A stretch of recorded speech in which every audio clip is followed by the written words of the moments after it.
Hey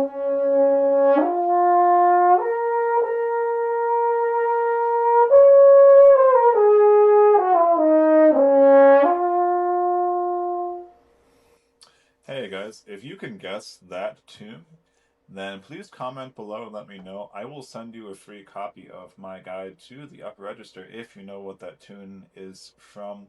I'll give you a clue. I just played a concert of a bunch of older musicals, and it comes from, well, a little bit of an older one, early mid 1900s. So yeah, if you know where that one is from, please comment below, let me know, and I'll send you a free copy of my guide to the upper register. So let's go ahead and jump into the content. So yeah, I just wanted to talk about a couple of things that I have really admired from my guy, Marty Hackelman. Marty was, of course, in the Canadian Brass and in the National Symphony Orchestra as principal horn, really wonderful player. And I actually had the chance to meet Marty a little while back at IHS in 2024. I was preparing the Tomasi Concerto for the International Horn Competition of America, and Marty is one of the only people who has recorded it, and so it was cool talking to him about that and getting to meet him. Really nice guy. And so the first thing I learned from him actually came from a podcast that he did in, I believe it was 2018.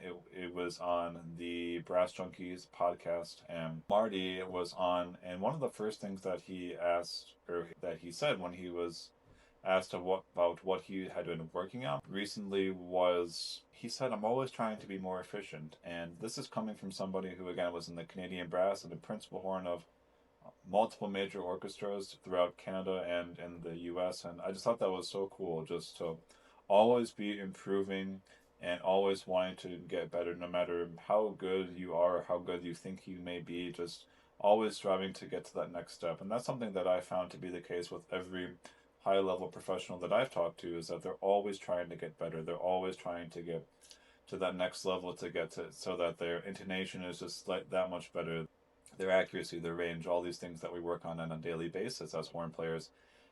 The best of the best never stop trying to improve. So that was the first thing that I took from Marty.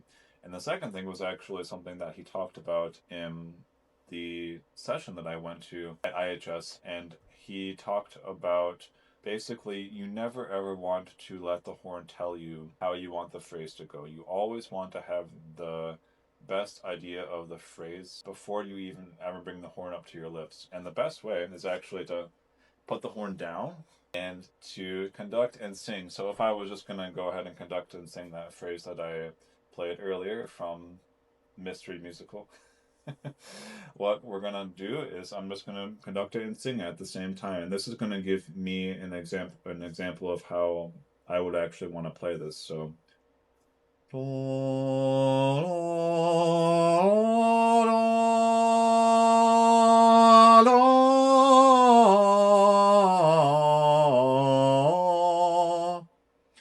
so before I ever set my face on the horn, I am not going to be thinking about anything related to horn playing technique. I am thinking about just the phrase.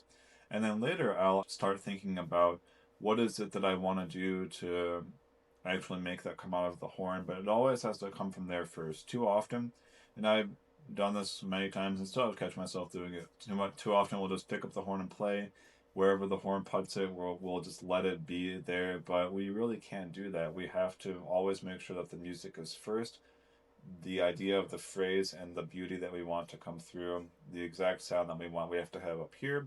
And a great way to do that is actually just to put it in our physical body with our conducting and with our singing. So try that out, you guys, next time you go to learn a new piece, especially, or if it's an older piece that you've played, even a Mozart or an excerpt that you've been working on, and you want to just kind of take a look at it in a new light, just go ahead and sing it and conduct it before you go ahead and do that, and you will be greatly rewarded.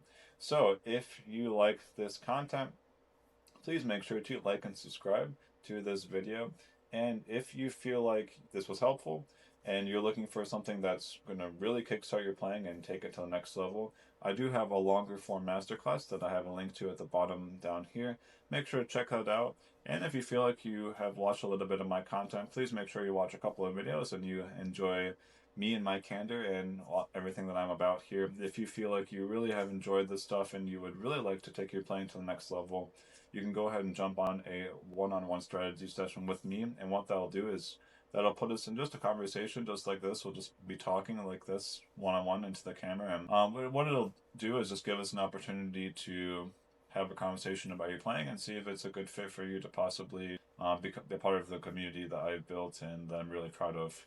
And if not, it's all good. Then we'll just go ahead and part ways and we will see each other on the other side. Anyways, you guys, this is Luke Dickow, our friend Charm Rescue, signing off. Thank you so much for being here. Take care.